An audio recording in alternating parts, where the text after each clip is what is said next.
L'hiver est tombé en Syrie, sur les berges de l'Euphrate, dans les grandes villes qui font semblant de vivre comme si la guerre était finie, alors que c'est loin d'être le cas. Au nord-est, dans les zones tenues par les Kurdes, avec le tristement célèbre camp de Halol, 64 000 détenus au mois d'octobre, mais un chiffre en baisse. Il y a eu des libérations ces dernières semaines. Des femmes et des enfants dont personne ne sait trop quoi faire. Les ONG elles-mêmes sont démobilisées.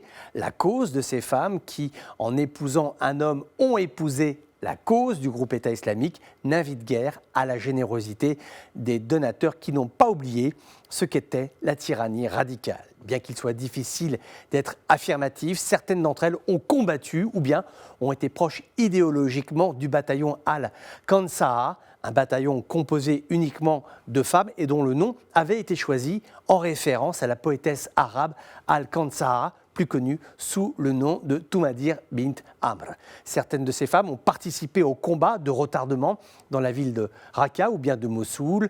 Il est en revanche certain que la rudesse de cet hiver 2020-2021 interroge sur l'avenir du camp de Halol. Là encore, soyons prudents avec les chiffres, mais des estimations font état de 20 à 30 enfants décédés en raison du froid et des conditions de vie. La question qui se pose ici est celle de ces femmes qui un jour ont fait un choix, le mauvais, et qui maintenant demandent pardon. Alors que le conflit, comme on l'a dit, n'est pas fini. Le pire dans cette affaire, c'est l'absence de décision des puissances qui ont été actrices du conflit. À partir du moment où 60 pays dans le monde ont décidé de se liguer pour combattre Daesh sur l'axe syro-irakien, il fallait savoir jusqu'où nous serions prêts à aller si c'était pour remporter une bataille. Bon, c'est fait. Plusieurs batailles, oui, aussi.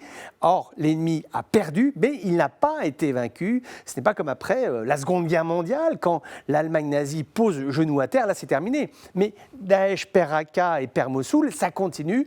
Toutes ces femmes endoctrinées qui vont quitter le camp de Halol risquent potentiellement d'aller retrouver ceux qui ont décidé de poursuivre le combat radical. Terrible choix pour les autorités du camp qui voudraient se débarrasser de ce fardeau. Terrible dilemme pour les pays qui ont mené les attaques contre Daesh et qui n'arrivent toujours pas à clore ce dossier, car il faut être lucide. Certaines de ces prisonnières sont prêtes à reprendre le combat. Elles ont été conditionnées pour. Aussitôt les grilles des fils barbelés franchies, le pire sera à craindre.